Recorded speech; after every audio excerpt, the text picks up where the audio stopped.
Hello. ഈ ഒരു video കുറേ നാളുകൾക്ക് മുന്നേ ഞാനിവിടെ അടുത്തൊരു സൂപ്പർ മാർക്കറ്റിൽ പോയപ്പം എടുത്തതാണ്. കൗതുകം എന്തെന്നാൽ ഞാൻ ആദ്യമായിട്ടാണ് കൊഞ്ചിനെ ജീവനോടെ കാണുന്നത്. കടയിൽ പോയി വാങ്ങിച്ച് വീട്ടിൽ കൊണ്ടുവന്ന് ഫ്രൈയും കറിയൊക്കെ വെച്ച് കഴിക്കുന്നുണ്ടെങ്കിലും ഇവറ്റുകളെ ഞാൻ ജീവനോടെ കണ്ടിട്ടില്ല.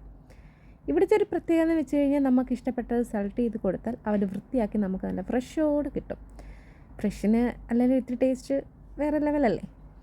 പിന്നുള്ളത് ഈ കൊഞ്ചിൻ്റെ തന്നെ വലിയ കൊഞ്ചും ചെറിയ കൊഞ്ചും ഒക്കെ ഇവിടെ അവൈലബിളാണ്. പിന്നെ ഈ കാണുന്നത് ഞണ്ടാണ്. ഞണ്ടിനെ കടലിൽ പോകുമ്പോഴൊക്കെ ജീവനോടെ കണ്ടിട്ടുണ്ടെങ്കിലും ഇതും ഈ പറഞ്ഞ പോലെ ജീവനോടെ ഞാൻ ആദ്യമായിട്ടാണ് കാണുന്നത്.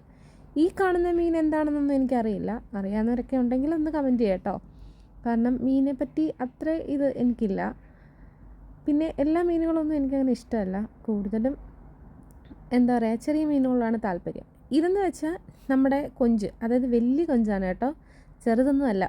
വലുതാകുമ്പോഴും ചെറുതാകുമ്പോഴും ഫ്രഷ് ആകുമ്പോഴും അതിനനുസരിച്ചിട്ടുള്ള ഒരു പ്രൈസും ആകും. ഇതിൻ്റെ പ്രൈസ് വരുന്നത് 398 ആണ്. നാട്ടിലെ എത്ര വരുമെന്ന് കാൽക്കുലേറ്റ് ചെയ്ത് കഴിഞ്ഞാൽ ഒരു 6,000-7,000 രൂപ വരും. ഈ കാണുന്നത് പാമ്പാണ്. പാമ്പാണോ എന്ന് എനിക്കറിയില്ല കേട്ടോ. ഇതും പെട്ടെന്ന് ഞാൻ ഞെട്ടിപ്പോയി. പിന്നെ ഈ സംഭവം ഞാൻ കടയിലൊക്കെ പോയി കഴിച്ചിട്ടുള്ളതല്ലാണ്ട് ഇതുവരെ സ്വന്തമായിട്ടൊന്നും ട്രൈ ചെയ്ത് നോക്കിയിട്ടില്ല. അത്രയൊന്നും ആയിട്ടില്ല. ഇതും ഞാൻ വീഡിയോയിലൊക്കെ കണ്ടിട്ടുണ്ട്. പക്ഷേ എങ്ങനെ ഉണ്ടാക്കേണ്ട എന്തുകൊണ്ടെന്നൊന്നും എനിക്കറിയില്ല. അപ്പോൾ ഇതൊക്കെ കണ്ട് കഴിഞ്ഞ് ഞാൻ പോകുന്നു.